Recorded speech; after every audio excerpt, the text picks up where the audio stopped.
Le vélo nous enseigne que la beauté est dans le voyage, pas seulement dans la destination. Nous sommes les pirates aventuriers. Moi c'est Hortense. Et moi Francis. On t'amène avec nous dans notre aventure de 27 jours à vélo le long des côtes espagnoles, portugaises et marocaines, d'Hendaye à Marrakech, pour y rejoindre l'effervescence de l'arrivée du 4L Trophy et nos amis Victoria et Pierre-Louis qui ont participé au raid en 4L. Notre périple est jalonné de défis. Sur les côtes sinueuses de l'Espagne, du Portugal et du Maroc, le relief et les intempéries nous poussent à dépasser nos limites. Mais c'est là que la véritable magie opère.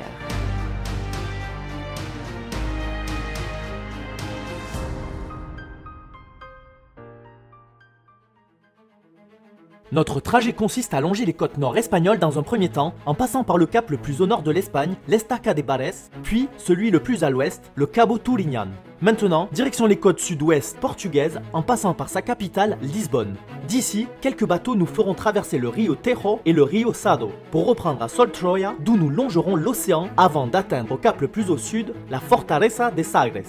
Prochain objectif, Algeciras, pour passer le détroit de Gibraltar et accoster à Tanger Med. Désormais, nous longerons les côtes ouest marocaines où nous passerons par sa capitale Rabat, puis quitterons l'océan à Casablanca pour les terres avant d'atteindre l'objectif final, Marrakech. Dans la dernière vidéo, nous étions partis de Nazaré à la recherche des plus beaux panoramas pour le repas de midi.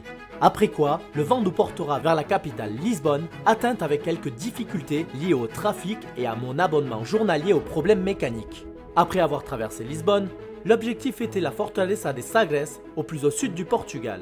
Une belle campagne entre faune et flore nous accompagnera jusqu'à la frontière espagnole, direction Algeciras, pour rejoindre nos trophistes en 4L.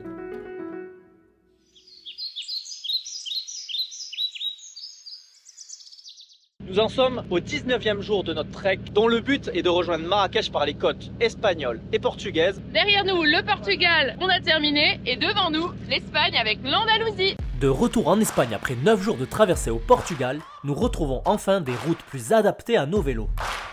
Après notre périple au Portugal, notre retour en Espagne, il fait du bien. Parce que les routes, elles sont pas défoncées, elles sont nickel. Le plus appréciable, c'est les voitures. Elles font l'effort de se décaler, mais c'est pas génial ça? Malgré la perte d'une heure dans la journée due au décalage horaire, nous alignons les bornes plus facilement grâce à des routes et des pistes cyclables à notre avantage.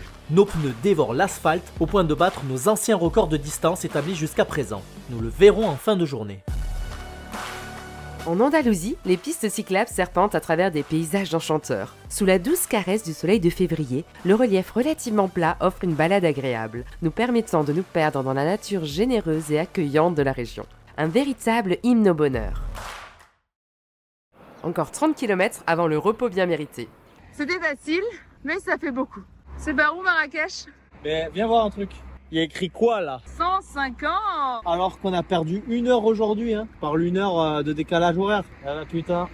La route était velours. La fin de ce jour 19, qui fut une belle épopée à travers l'Andalousie. C'est magnifique l'Andalousie, vraiment on vous le recommande. Il y a énormément de pistes cyclables, d'ailleurs j'ai vu sur internet en cherchant un peu toutes les pistes et tous les endroits où on peut aller. Nous aujourd'hui on s'est fait un petit 150 km et maintenant on est tout bien parce que on reprend les calories. Là, je te dis que c'était urgent de bouffer comme un porc. 150 bornes, il est 21h, on s'est levé à 5h50. Laisse tomber.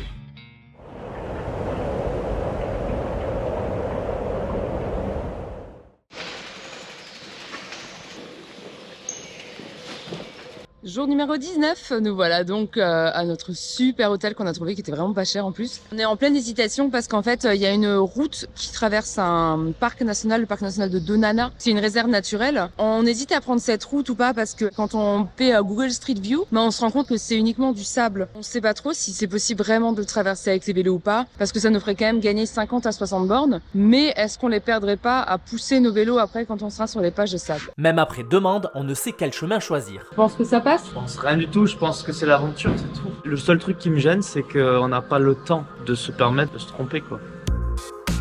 Là en fait il y a une espèce de navette en bateau qui va nous emmener de l'autre côté de l'eau. Oh le pirate, il va trop vite ton bateau là. On est des pirates. On a donc opté pour la solution la plus sûre qui nous rajoute quand même 60 km.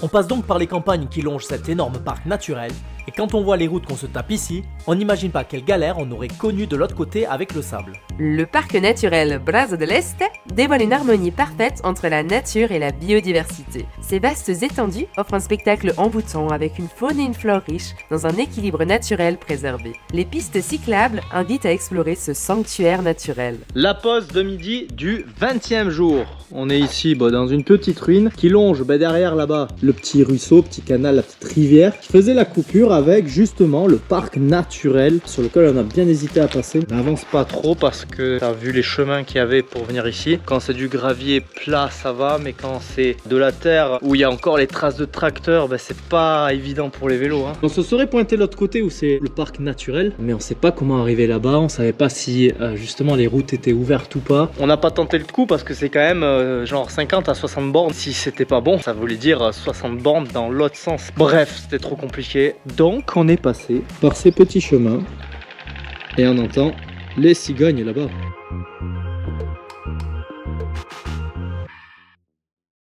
Ce côté escarpé de l'Espagne, pris entre la réserve naturelle de Donana, la grande ville de Séville au nord et celle de Xerces et Cadix au sud, est pour nous un havre de paix que nous sommes ravis d'avoir découvert.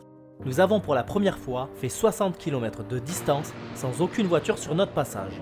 Il est trop rare de trouver ainsi la tranquillité que nous attendons tous du voyage à vélo, loin des routes bondées de voitures pressées qui fut jusqu'à présent notre quotidien. À présent, étant plus connectés à la nature que les journées précédentes, nous poursuivons dans le thème avec un bivouac des plus insolites. Une pensée me vient à l'écrivain Sylvain Tesson qui, comme moi, a toujours aimé dormir dans des lieux suscitant l'intérêt et la proximité avec la nature. C'est le bivouac du jour 20. On a essayé d'aller sur un ponton qu'on avait repéré là sur Google Maps et malheureusement il a déjà été squatté justement par des gars avec vélo et tout, tu vois. Donc on n'est pas les seuls à trouver ce genre d'endroit génial pour bivouaquer. On est allé au deuxième. On est sur un ponton du coup sur lequel on a mis la tente. Et moi je vais dormir là sur les bancs. Non pas qu'on s'est disputé. Non, c'est que voilà, je voulais essayer la nuit à la Belle Étoile ici. Il y a un peu de vent, mais je sais que ça va le faire quand même. Donc, je me fais ma nuit à la Belle Étoile. Je veux tester aussi la température de la nuit là pour voir si par la suite ça va être possible, surtout au Maroc. Et là, la vue, elle est magnifique. On a toute la ville qui nous entoure. Aucun bruit de voiture, rien du tout. Juste le bruit du vent pour le moment, ce qu'il y en a un peu. On est au top ici. Dommage parce que l'autre ponton, il était un peu plus surélevé. Comme c'est le meilleur des deux, j'imagine que c'est le premier qui arrive. Qui, tu connais l'expression.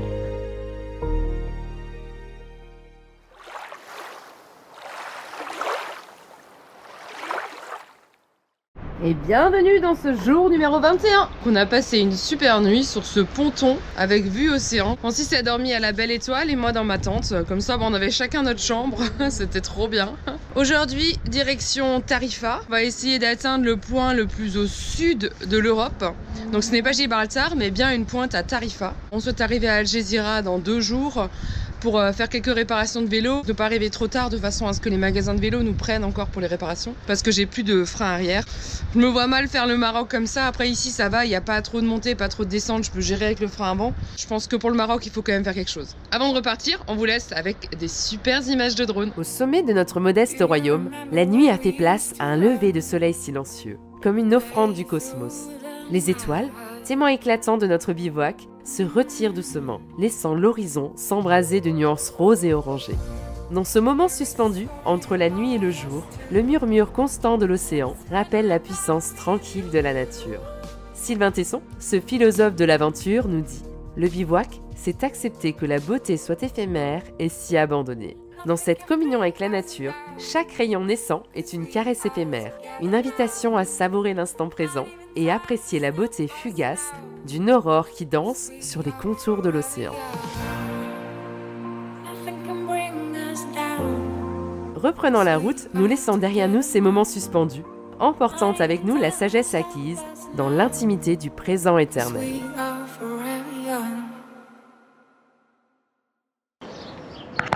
Coucou! Petite pause de midi, on fait des courses et on repart. On a fait 27 bornes là depuis qu'on est parti.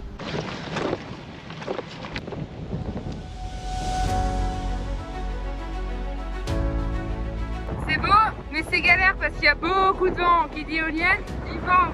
Il y a un vent de dingue aujourd'hui. On n'arrive pas à avancer, putain, il est presque 15 h, on a fait que 56 bornes. Je sais pas si on arrivera à Tarifa ce soir. Hein. Regarde ça, regarde ça. Le vent il est constamment comme ça. Et nous on va là-bas quoi. La vue d'un champ d'éoliennes annonce une bataille imminente où avancer devient un exploit face à la nature. Et avec le vent là, je le vois aussi quand je pisse. Je pisse là et ça part au Portugal carrément. Pendant que nous avançons péniblement, les animaux alentours semblent sereins, broutant paisiblement malgré les caprices du vent.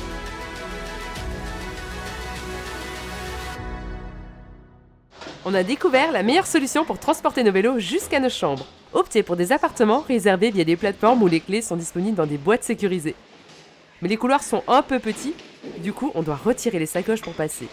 On vient d'arriver à Tarifa, sachant que c'était vraiment pas gagné d'avance, parce qu'on a fait 130 km, et en fait on a eu 130 km de vent de face. De temps en temps je regardais un peu pour voir combien il y avait de vent, si aux endroits où on allait il y en avait plus. En fait on s'est tapé des rafales entre 40 et 60 km/h en pleine face. Donc ça veut dire que quand on descendait, c'était comme des fois quand t'es en voiture, t'as un oiseau, quand il y a du vent il fait du surplace comme ça, comme s'il n'arrivait pas à avancer. Et ben nous dans les descentes, si on pédalait pas, et ben on était cet oiseau en surplace. Il fallait tout le temps relancer, tout le temps pousser et c'était terrible, c'était interminable. On arrivait de nuit parce qu'on a suivi les GPS et en fait on s'est retrouvé dans un endroit où un pan de montagne complet était privatisé par quelqu'un. Voilà, donc on a dû faire demi-tour. Ça nous a pris quasiment 16 km de faire ce détour-là. Du coup, on arrivait de nuit à Tarifa. On n'a pas cherché, on s'est dit ouais, si un hôtel pas cher, on dort dans l'hôtel et sinon on se démerde quoi. Et en fait on a trouvé cet hôtel à 30 balles. Demain, on va pouvoir aller au point le plus au sud de l'Europe occidentale. Là, cette bonne journée bien venteuse. Nous allons dormir.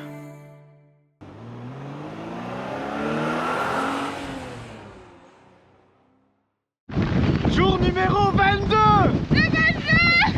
On va aller à Algeciras avec ces putains de rafales de vent. Je suis content qu'il reste plus que 23 bornes. Et on va les faire quand même. Regarde-moi ce bordel. Faut dire qu'on a eu de la chance cette fois-ci, car la tempête tombe pile le jour où on a le moins de distance à faire. 23 km face au vent sur une nationale vallonnée.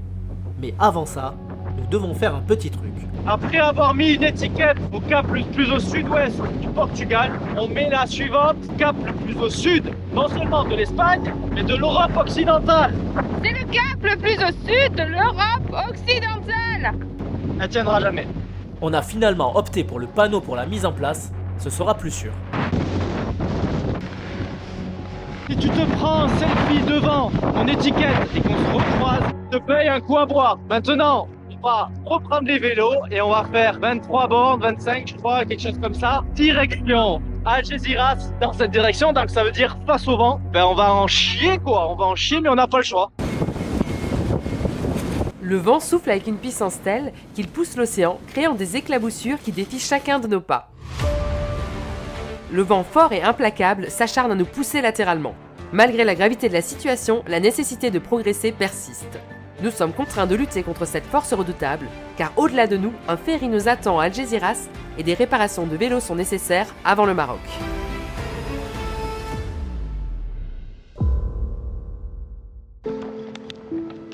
On arrive enfin à Algeciras. Avec ce vent, c'était vraiment risqué de pédaler en bord de nationale. Heureusement que la distance était courte. Bien arrivé à notre Airbnb. Oh no. Ça va? Vas-y, je te laisse. C'est l'invasion. Des 4L partout. Et on les entend au loin, ça fait un boucan. Ouais, j'ai commencé à repérer la première tout à l'heure, là, quand je suis allé réparer le vélo de la pirate aventurière. Puis là, petit à petit, ça arrive. Faut savoir qu'il y a quoi, 2000. Il y a 2000 participants. Il y a 1000 4L, je crois. Donc, il va y avoir presque 1000 4L ici qui va arriver. Donc, on commence à voir la ville s'envahir de 4L et on va en rejoindre une particulière. Bon, les retrouvailles sont pour bientôt. On court parce qu'en fait, le but, c'est qu'on arrive à trouver une place où ils peuvent garer leur 4L, où on peut surveiller la 4L pendant qu'on mange, une espèce de resto kebab. Mais c'est compliqué de trouver les deux. On va trouver quelque chose à force, allez. Ouais, ils sont là les petits fameux. C'est les pirates élèves aventuriers. Les futurs pirates aventuriers. Regardez-moi ça, tous les sponsors, regardez-moi ça. Là on reconnaît un beau sponsor là. Vas-y, ça recule, c'est bon. On se bout. Excellentos. Et là en fait ils ont mis les ganaches de tous les types qu'on connaît. de tous les types qui ont sponsorisé le truc. Ça va te faire ça, regarde. C'est génial. Regarde comment on ferme, on verrouille une vitre parce que tu vois, elle est cassée. Ouais. Une latte de lit, Moi j'adore. taillée, qui rentre pile poil au bon endroit. Et hop là. Eh ben ça y est, les retrouvailles. Chin. Allez, Salut. Salut. Et à pour ça, vous. Carlotte. À votre victoire. Ouais. Bah, vous qui êtes Non, arrivé gagnant. aussi comme prévu ici Ouais. la veille avant de partir. C'est ça qui est génial quoi. Ouais. Le but, c'est que tous les équipages signes sur la bagnole. C'est ça, exactement. Et comme ça, il y aura un souvenir. Ouais. Lui là, validé. Explore. Ces signatures vaudra de l'or, Je vais la filmer maintenant, regardez là comme elle est nickel parce que à partir de demain, les gens vont commencer à signer de partout. Ça va être un death guy pas possible. On va couper maintenant.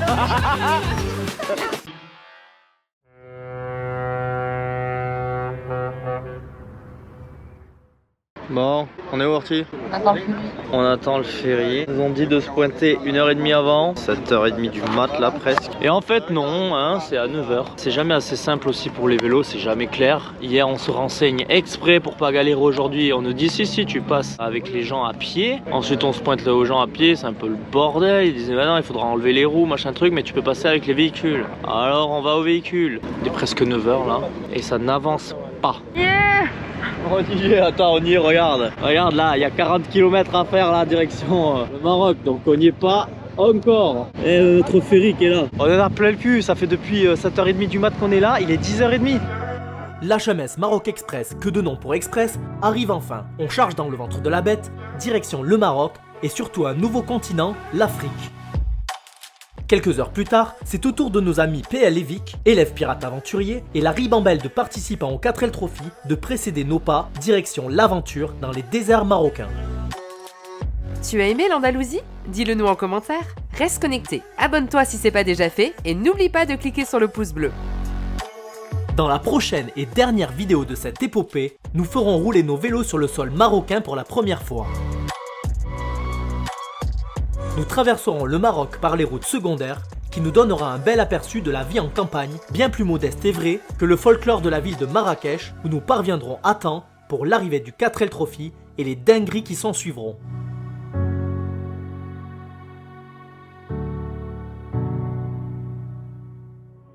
C'était les Pirates Aventuriers, à la prochaine camarades. Cette aventure t'a plu? Aventurier, c'est bien plus qu'une passion, c'est notre métier. Tu peux soutenir notre travail à partir d'1 € sur la plateforme Tipeee. Ton soutien nous permet de continuer à partager nos explorations et à inspirer le monde. Rejoins-nous sur Tipeee pour explorer et oser exister différemment.